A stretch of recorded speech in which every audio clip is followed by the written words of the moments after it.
All right. The one PVZ that we did see this weekend at WCS EU Finals, Nathanius, was, of course, Baby Knight versus Stefano, one of the last quarterfinals that was played. Did you get to see that series? I caught bits and pieces of it. There wasn't anything that really caught my attention. I just remember some incredibly passive play from Stefano. Yeah. As far and from as Baby Knight too, it was like yeah. passive versus passive. It was like PVZ you've never seen before. I believe Idra tweeted that it was some of the most boring PVZ styles that he had ever seen. It was even worse than in Wings of Liberty, I believe he said in one of his tweets. Well, that's a pretty bold statement there. Yeah. If you've ever watched Katz play on his stream, Katz loves to just make games against Protoss players go on into eternity. But let's introduce these players before we continue on here. Spawning in the bottom right position as our blue Protoss player. He just took out Sake. Will he be able to be our first player in this group to advance on to the WCS Premier League for Season 2? It is MVP's TAiLS. And spawning in the top left position as our yellow Zerg player, also looking to be our first person out of this group, it is from Karate Esports Club, Vortix. Yeah. For a second I was like, what's happening? He's pulling 2 drones. What's happening? Vortix, what are you doing? But he's going to be opening with a hatch first. And we do see a forge opener, so we might see something like a cannon rush. I mean, this probe is going to scout very early. We'll see the hatch first. The Overlord is in position for Vortix. It's been ages since I've seen a cannon rush, but TAiLS might go for it. He is going for it. Has that pylon queued up, Nathanius. Oh, boy. We're in for some action. Yeah, you know, someone, I believe it might have been Grubby that brought to my attention on his stream, is a lot of Zerg players, because this map has been one of the ones that favor a lot of gateway expands, just because of how wide the ramp is. We've been seeing more and more hatch first just to respond to the gateway openings. But, you know, that makes the cannon rush definitely a viable tactic. And this probe is trying to juke out these drones, and he's already forced a decent amount of mining time to be burned here. He's going to try to bring these drones to fight this pylon. But behind this, it looks like TAiLS, I mean, he could throw on that Nexus at any given point. He is going to throw on the first photon cannon. He is waiting to start that Nexus. And we could see him try to wall himself in here. This mineral line. In the second, there's the cannon and the pylon. It's actually blocked off there. Nice little play from TAiLS. And he's going to force a ton of drones to get pulled here from Vortix. Yeah, the right reaction coming out of Vortix here, but is he going to be able to DPS through these cannons in time? Then the hatchery is now finished. The first 6 Zerglings are on the way. The pylon, of course, walling this up nicely, but that photon cannon is not going to be in range of the hatchery, and Queens can just poke away at the pylon, so the only thing that cannon will be doing is delaying a lot of mining time there. The probe, is he going to stay alive? Very low HP. The drone stays alive with 1 HP. Lucky drone there, and the probe does end up going down. 6 Lings are now out, but I don't think he can mine on the most outer right mineral patch. I think that drone is going to get gunned down by the cannon. If not, actually, yeah, you know what? He's fine. That cannon is going to do absolutely nothing. Oh, it is. I might get one drone. He's fearing for his life. But you know what?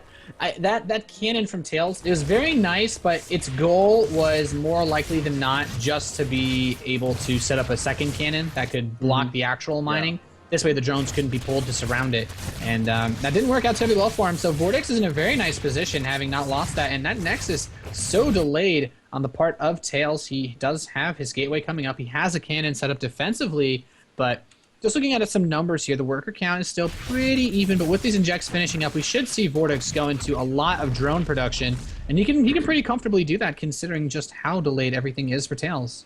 Yeah, TAiLS just now starting his cybernetic score, so even if he wants to hit some kind of a timing to punish that third base, it's going to be super duper late compared to usual. Taking a quick look at the units lost tab, you can see that TAiLS has basically lost a full Nexus worth of units more than his opponent there. So that's the amount that his Nexus was delayed. 400 minerals ahead right now for Vortix. So like you pointed out, Nathanius, he's in a fantastic position. Vortix is in the driving seat, and where is he going to go with this game?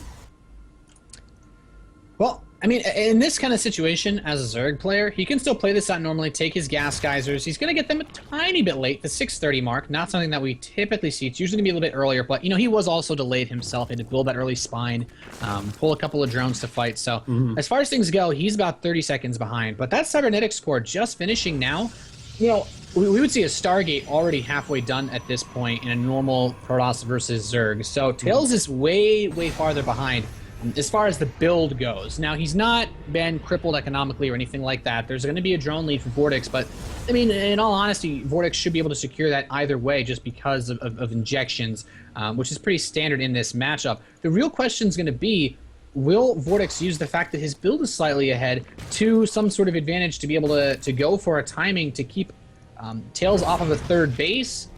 I'm not really sure what the best way for TAiLS to try to get back or get himself back into the driver's seat, as you put it, in this game, though, especially since he does not have any tech going just yet, just producing sentries. Might try to steal a fast third. I think that would be possibly the only way for him to really edge out an advantage. You're right. I wanted to point attention real quickly to the super early gases that TAiLS has taken. He was on 4 gases at like the 7-minute mark, or even the 650. About when his cybernetic score finished up, he already had 8 workers mining gas spread over 4 assimilators. So he is going to be going for some tech-heavy play here. Has been constructing a lot of sentries. Is dropping down the Twilight Council right now. Hasn't started a +1 though. No +1 armor. No +1 ground weapons. He's going to go for a Nexus. Yeah, well, that Nexus is about halfway done now. The third Vortix spotted it, sent some Zerglings over there, but the Mothership Core might be enough to help defend this. If the Nexus can finish, he'll have Photon Overcharge available. He's going to send a Zealot over. He does have a Sentry as well. He needs to be so careful. The Zergling speed is very close to finishing for Vortix, and at the very least, TAiLS can stop the drones from being built, but Vortix is still adding on 6 more. He's still going to be droning up, forces to cancel on that Nexus, and he might try to just run inside the TAiLS base. There are 3 sentries, though, with that Photon Cannon. He won't be able to jump in just yet, though, but this third base is not going to go up anywhere near as fast as TAiLS would have been hoping. No, TAiLS, I think he was hoping to go for like a 8 or 10 gate blink build off of 3 bases. I've seen some other Protoss players do this, like Fanatics Pink, and I believe Harstem also likes to do this. It does look a little bit like that, where you get a lot of sentries, a lot of stalkers, get a blink off of 2 bases, and then get a ridiculously high amount of gateways after establishing your third base, and go for a big timing attack as soon as possible with either +1 or +2.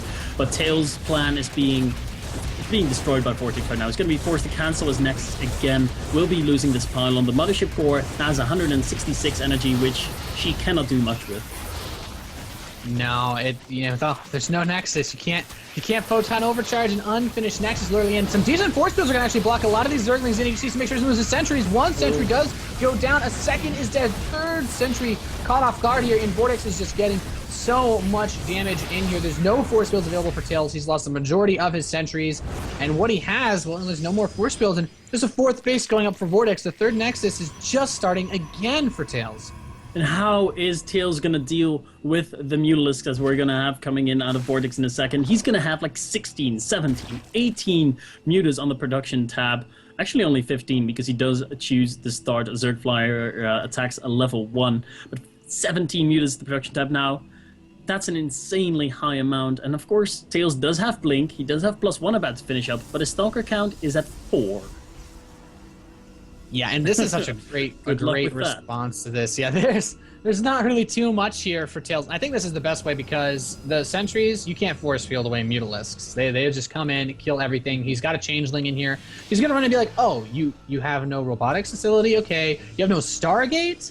You have a 3rd Nexus? Sure, that'll be fine, but Photon Overcharge, it's not going to kill Mutalisks fast enough, and he can always just run to the 1 Nexus that isn't being overcharged. Now the Mutalisks are in the main base, poking away at these probes. I'm not sure TAiLS has much to deal with this.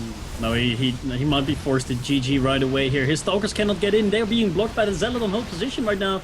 And the Stalkers are microing back right now towards the cannon, so he will be able to stay alive, but he already lost 24 workers to Vortix in this game, and the majority of those kills were gathered up by the Mutalisks. Only 39 workers left on the map right now for TAiLS. Vortix about doubling the supply of his opponent, doubling the worker count. He's doubling him in everything. And sometimes these kind of tiny leads that you get from messing up a cannon rush really snowball hard. And Mutalisks, yeah, they're hard enough to deal with in an even scenario, I can tell you from playing PvZ. But trying to come back from behind when your opponent's going into mass muta is so difficult. And TAiLS is going to do the only thing that he can think of, and that's go for a big counterattack. There is a good Stalker count, but he only has a +1 attack on them. +1 attack's about to finish up a Vortix. He's bringing in the Zerglings as well. The Mutalisks sitting on top of the Stalkers. The force fields are going to be okay, but there's so much here. TAiLS is gonna have to blink out of this, but there's so many Mutalisks. He uses the recall, but I don't Just delaying think... the inevitable. Yeah, that's pretty much it. He's like, okay, well, now my army is going to be back home, and Vortix is like, that's where I want it to be anyway. So he's just going to immediately come chase back towards him, going towards this third base, and, well, Vortix taking away everything that he can here. Zerglings running into the main base as well. There's the G